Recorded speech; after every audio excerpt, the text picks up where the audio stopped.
दोस्तों नमस्कार, जय जोहार। एक बार पुनः स्वागत है आपके अपने YouTube चैनल पर एक नई जानकारी के साथ। चुनाव जागरूकता अंतर्गत आज इस वीडियो पर हम पंचायत चुनाव 2025 के अंतर्गत देखने वाले हैं कि मतदान दल की वापसी के समय कौन कौन सी मतदान सामग्री काउंटर पर जमा करने होते हैं। आपको मतदान सामग्री जमा करते समय 3 काउंटर देखने को मिलेंगे, काउंटर क्रमांक 1, काउंटर क्रमांक 2 और काउंटर क्रमांक 3, और तीनों काउंटर में अलग अलग सामग्री जमा करने होते हैं। तो इस वीडियो पर हम देखने वाले हैं पूरी सूची।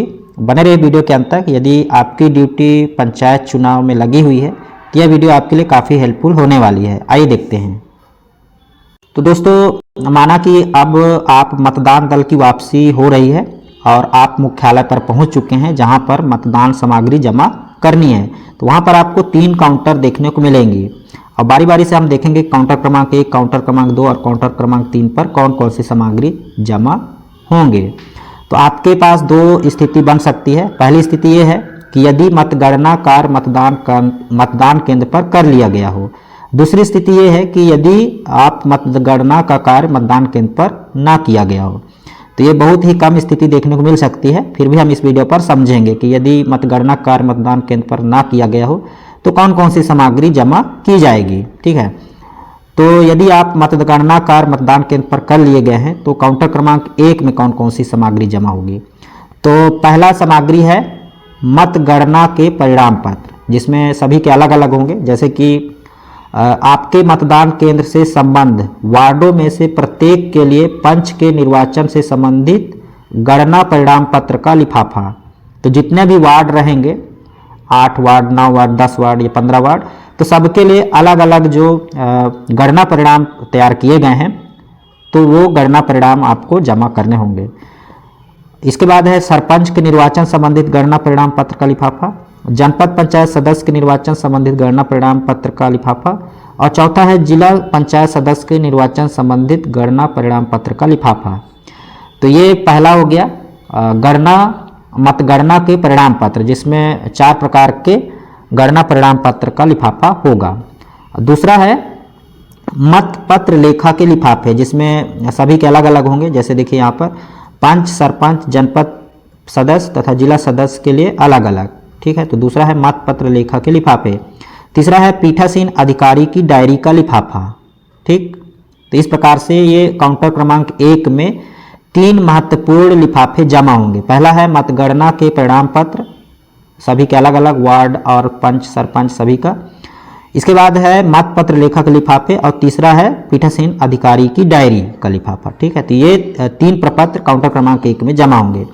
इसके बाद काउंटर क्रमांक 2 में देखिए परिनियत लिफाफों के बंडल, जिसमें दूसरा है गिने गए मतपत्रों के बंडल, और गिने गए मतपत्रों के बंडल जिसमें अलग अलग होंगे। पंचों के निर्वाचन संबंधित प्रत्येक वार्ड के लिए अलग, सरपंच के निर्वाचन संबंधित, जनपद पंचायत सदस्य के निर्वाचन संबंधित और जिला पंचायत सदस्य के निर्वाचन संबंधित। और तीसरा है अभ्याक्षेप की जब्त सुधा राशि और रसीदों का प्रतियां।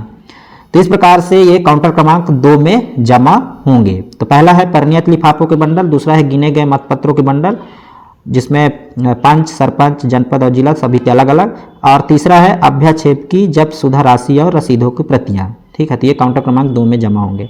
इसके बाद काउंटर क्रमांक 3 में देखिए उन लिफाफों का बंडल जिनमें उपयोग में ना लाए गए मतपत्र रखा हो, और खाली मतपेटी या पेटियां।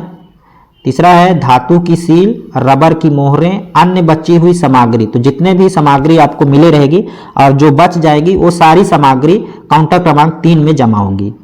इसी प्रकार पीठासीन अधिकारियों को दी गई मार्ग निर्देशिका एवं अन्य प्रकाशन। ठीक है, तो ये जितने भी बची हुई सामग्री हैं जो आपको मतदान के पूर्व मिला था सामग्री, वो सारी सामग्री काउंटर क्रमांक 3 में आपको जमा कर देने होंगे। तो इस प्रकार से काउंटर क्रमांक 1, काउंटर क्रमांक 2 और काउंटर क्रमांक 3 में सामग्री जमा की जाएगी। अब हम देखते हैं दूसरी स्थिति, यदि मतगणना कार्य मतदान केंद्र पर ना किया गया हो तो कौन कौन सामग्री जमा होगी। तो पहला है काउंटर क्रमांक 1 में सील बंद मत पेटी या मत पेटियां। तो ये काउंटर क्रमांक 1 में जमा होंगे, पहला। दूसरा है मत पत्र लेखा के लिफाफे, जिसमें पंच, सरपंच, जनपद पंचायत सदस्य तथा जिला पंचायत सदस्य के अलग अलग होंगे। ठीक है।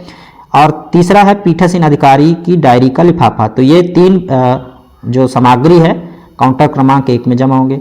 इसके बाद काउंटर क्रमांक 2 में परिनियत लिफाफों के बंडल, और दूसरा है अभ्याक्षेप की जब्त शुदा राशि और रसीदों की प्रतियां। तो ये 2 सामग्री जमा होगी। इसके बाद काउंटर क्रमांक 3 में उन लिफाफों का बंडल जिनमें उपयोग में ना लाए गए मतपत्र रखा हो। तीसरा है खाली मतपेटी या पेटियां यदि कोई हो, ठीक है। खाली मतपेटी यदि हो, आपको 2 पेटियां मिलेगी, तो खाली मतपेटी अगर होगा तो उसमें आपको जमा कर देनी है। तीसरा है धातु की सील। चौथा है रबर की मोहरें, अन्य बची हुई सामग्री और पीठासीन अधिकारियों को दी गई निर्देशिका एवं अन्य प्रकाशन। तो इस प्रकार से काउंटर क्रमांक 1, काउंटर क्रमांक 2 और काउंटर क्रमांक 3 में सामग्रियां जमा की जाएगी। तो आप समझ गए होंगे।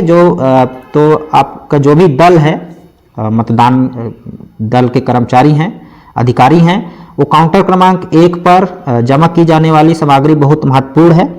इसमें आप स्वयं जमा करें, यानी पीठासीन अधिकारी आप स्वयं जमा करें। इसके बाद काउंटर क्रमांक 2 तथा काउंटर क्रमांक 3 पर की जाने वाली सामग्री जमा करने का दायित्व अपने सहयोगी मतदान अधिकारियों को सौंपे। तो ये पीठासीन अधिकारी के लिए कहा जा रहा है। तो इस प्रकार से जितने भी मतदान अधिकारी होंगे, जब तक सामग्री जमा नहीं हो जाती है, तो इस तरीके से काम को बांट करके और जो निर्धारित काउंटर पर है उसमें सामग्री जमा की जा सकती है। तो आप पूरी जानकारी समझ गए होंगे कि किस प्रकार से सामग्री जमा की जाएगी।